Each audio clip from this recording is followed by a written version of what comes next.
Guys ನಮ್ಮ ಕೀಕಿಮಗೆ 6 ತಿಂಗಳಾಗೋಯ್ತು guys.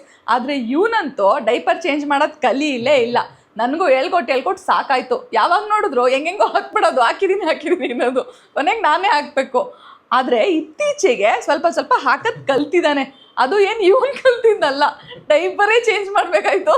By the way ನಮ್ಮ ಕೀಕಿಗೆ ಇವಾಗ ಟೇಪ್ ಸ್ಟೈಲ್ ಡೈಪರ್ ಇಂದ ಪ್ಯಾಂಟ್ ಸ್ಟೈಲ್ ಡೈಪರ್ಗೆ ಸ್ವಿಚ್ ಮಾಡಿದೀವಿ. ನಮ್ಮ ಯೂಶುವಲ್ ಬ್ರ್ಯಾಂಡ್ ಡೈಪರ್ ಸರಿಯಾಗಿ ಫಿಟ್ ಆಗ್ತಾ ಇರಲಿಲ್ಲ ಅಂತ ನಾವಿವಾಗ Mylo baby air prime premium diapers ನ ಯೂಸ್ ಮಾಡ್ತಾ ಇದೀವಿ. ಈ ಡೈಪರ್ ಅಲ್ಟ್ರಾ ಥಿನ್ ಇರೋದ್ರಿಂದ ತುಂಬಾ ಲೈಟ್ ವೇಟ್ ಅಂಡ್ ಕೀಕಿಗೆ ಪರ್ಫೆಕ್ಟ್ ಆಗಿ ಫಿಟ್ ಆಗುತ್ತೆ. ಇವಾಗ ಕ್ರಾಲಿಂಗ್ ಬೇರೆ ಸ್ಟಾರ್ಟ್ ಮಾಡಿದ್ದಾಳೆ. So this diaper allows natural baby movement. ಇದರಲ್ಲಿರೋ aunty rash core with aloe vera and shea butter ಇಂದ ಡ್ರೈನೆಸ್ ಆರ್ ರ್ಯಾಶಸ್ ಇಲ್ಲದೆ ಅಪ್ ಟು 12 ಅವರ್ಸ್ ಕಂಫರ್ಟೇಬಲ್ ಆಗಿ ಎವ್ರಿ ನೈಟ್ ಯೂಸ್ ಮಾಡಬಹುದು and without any leakage. And ಈ wetness indicator ನೋಡಿಕೊಂಡು ಈಸಿಯಾಗಿ diaper change ಮಾಡಬಹುದು. This light as air design premium diaper is dermatologically tested and it's also hypoallergenic. And of course ನಾನು disposable diapers ನ ಹೊರಗೆ ಹೋಗ್ಬೇಕಾದ್ರೆ and night time ಮಾತ್ರ use ಮಾಡ್ತೀನಿ.